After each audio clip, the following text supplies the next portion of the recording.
Assalamualaikum, Cikgu. Assalamualaikum. Saya nak ucapkan terima kasih banyak-banyak kerana sudi meluangkan masa pada kami, tim Kayu Malaysia merangkap Eden & Co. Jadi, untuk program yang akan datang, kami sangat menyokong dengan sebulat suara lah, juga bersama rakan-rakan di balik tabir ya, NGO dan masyarakat setempat. So, saya nak minta Cikgu beritahu sikit kepada masyarakat di luar sana apakah apa yang nak disampaikan. Cikgu nak sampai kepada apa di luar sana untuk misi yang gerak khas ni.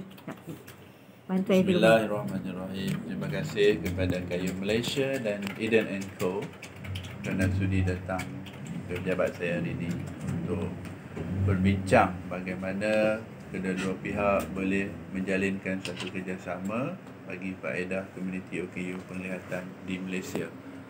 Terdapat sekurang-kurangnya 54,000 OKU penglihatan di Malaysia yang berdaftar dengan Jabatan Kebajikan Masyarakat. Dan di peringkat global pula, WHO merekodkan terdapat sekurang-kurangnya 253 juta OKU penglihatan. Ya. Itu satu angka yang sangat besar.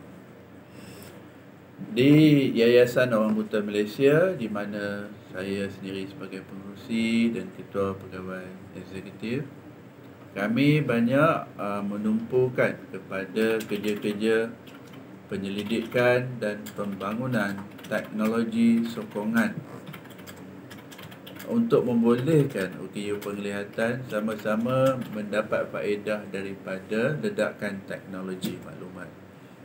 Teknologi yang dimaksudkan adalah yang berorientasikan braille, berorientasikan suara atau speech, ataupun gabungan kedua-dua. Ini teknologi yang berorientasikan braille dan suara. Dengan ini, maklumat yang sebelum ini tidak dapat diakses oleh orang yang tidak dapat melihat sudah boleh dibaca dengan menggunakan braille ataupun audio daripada teknologi suara tadi.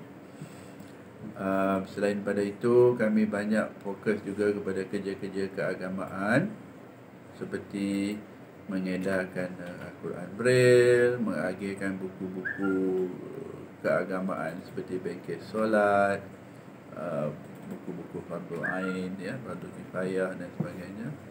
Serta kami memperkenalkan pakej umrah yang dipanggil Umrah Ibnu Maktum, Abdullah Ibnu Maktum yang lebih tepat, di mana OKU penglihatan ni akan dibawa ke Tanah Suci untuk mengerjakan umrah dengan bantuan pengiring-pengiring terlatih. Jadi seorang jemaah buta akan diiringi oleh seorang pengiring atau sukarelawan yang terlatih agar ibadah umrah itu dapat berjalan lancar tanpa mengundang sebarang masalah kepada mereka, terutamanya dari aspek keselamatan. Ya. Selain pada itu, kami banyak bekerjasama dengan pihak media massa, terutamanya siaran TV, channel TV, untuk mendedahkan tentang permasalahan, cabaran dan kaedah untuk kita berinteraksi dengan orang buta, ya, atau OKU penglihatan.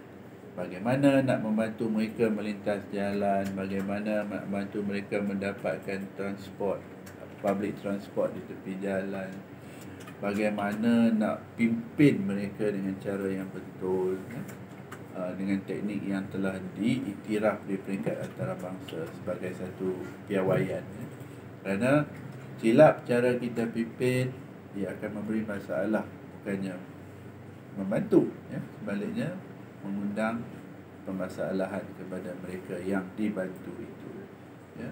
Kaedah yang betulnya kita kena benarkan OKU itu memegang di bahagian siku kita, di bahagian ini. Dan dia berjalan satu tapak di belakang kita, supaya bila kita naik tangga ke, turun tangga ke, dia dapat kesan, ya. Kita belok ke, dia dapat kesan. kita tu maksudnya yang memimpin itulah kita. Faham. No, jangan sekali-kali kita pegang tangan dia, tarik, heret. Dia akan tarik balik. No. Faham. Dia akan kata no thank you. Ya? Ataupun lagi satu kesilapan besar yang kerap orang buat, dia pegang ujung tungkat orang OKU tu, dia heret, itulah. Sedangkan tungkat tu adalah mata dia. Dia melihat permukaan bumi, longkang, lubang, tiang, naik turun tangga dengan tongkat tu kan. Dia jalan gini kan. Bila kita angkat mata dia, dia dah tak dapat melihat dalam konteks orang buta lah. Ya.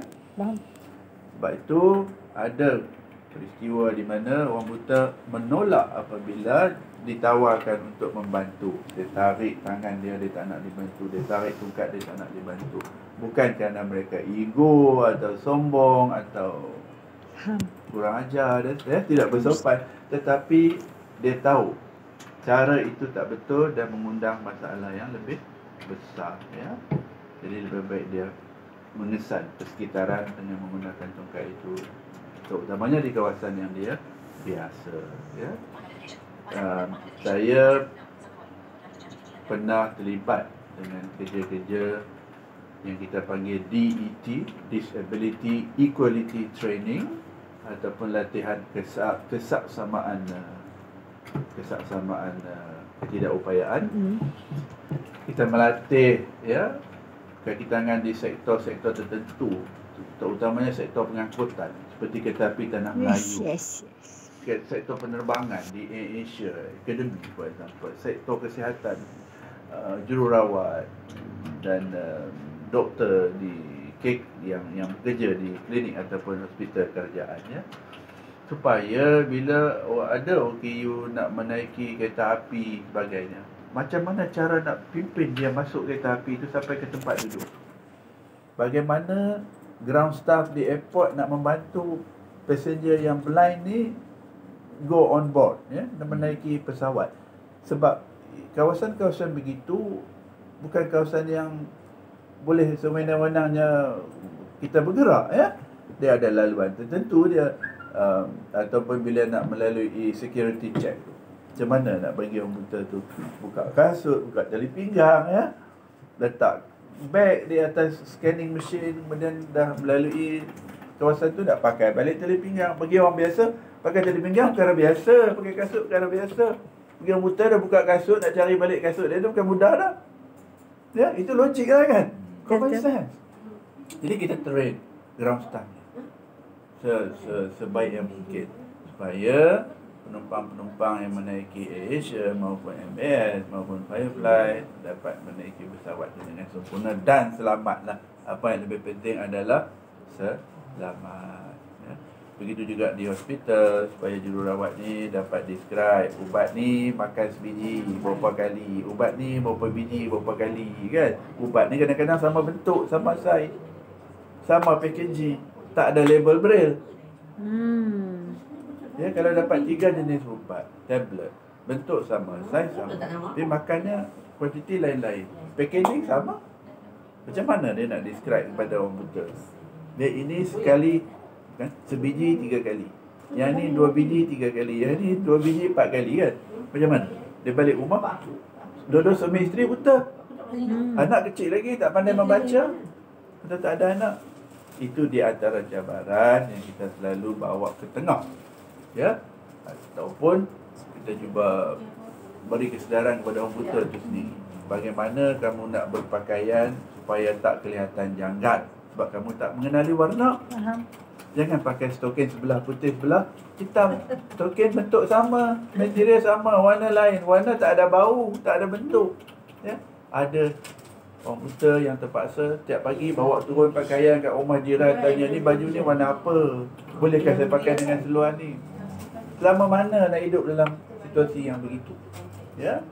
Jadi kita bagi latihan masa pergi membeli tu contohnya. Kita beli siap-siap sepasang dah seluar ni dengan baju ni. Bila balik kita basuh, kita sangkut, kita iron dan sebagainya, biarlah berada di hanger yang sama. Itu example lah, kan. Ataupun kalau nak mudah, macam untuk orang lelaki yang buta ni, nak beli seluar, cakap je saya nak seluar hitam, ataupun blue black, ataupun dark grey, yang colour gelap. Nak beli baju pula, cakap je saya nak warna cerah, putih ke, creamy ke, light grey ke, supaya bila seluar mana pun kita pakai dengan baju nanti, seluar gelap, baju cerah, taklah kelihatan janggal. Itu general rule lah kan. Dan safety lah, general safety, etika berpakaian untuk lelaki begitulah ya. Memang ada orang pakai seluar hitam, baju hitam, memang ada. Tapi itu orang yang boleh nampak, yang boleh memilih ya. Dan saya lagi satu pesan pada orang kita ni. Jangan kita sekali-kali nak beli stokin warna oranye lah. Kalau coklat lah. What happens? Beli semua warna putih. Ya, daripada satu material ni biar semua warna putih. Daripada material yang lagi satu pula biar semua warna hitam, for example. Jadi you pegang material ni, you tahu dah ni semua putih. Okay. Kalau jadi taklah berlaku sebelah putih sebelah hitam. Daripada nak pakai sebelah putih sebelah hitam, biarlah pakai semua warna putih ataupun semua warna hitam. Biar logik. Supaya orang tak kelihatan janggal. Tu tak cakap tentang wanita, yang perempuan lagi pakai apa yang sampul kat mulut tu, bicu. Lipstick. Ada yang over tebalnya, ada yang wallahualam lah. Saya bukan nak menghina ni ya. Saya bukan nak bercakap tentang kelemahan, tetapi itu realiti yang perlu ditangani ya. Kerana kita mesti ada penyelesaian tentang isu-isu yang ada hubung kait dengan ketidakupayaan kita. Contohnya, bila handphone keluar, bagaimana orang buta nak type? Skrin ni leceh ni. Rata. Tak ada macam keyboard, QWERTY keyboard, dia ada A, S, D, F, J, K, S, semicolon. F dengan J tu ada dot. Kita boleh letak tangan kita, kita boleh rasa dot tu kan. Ini sama.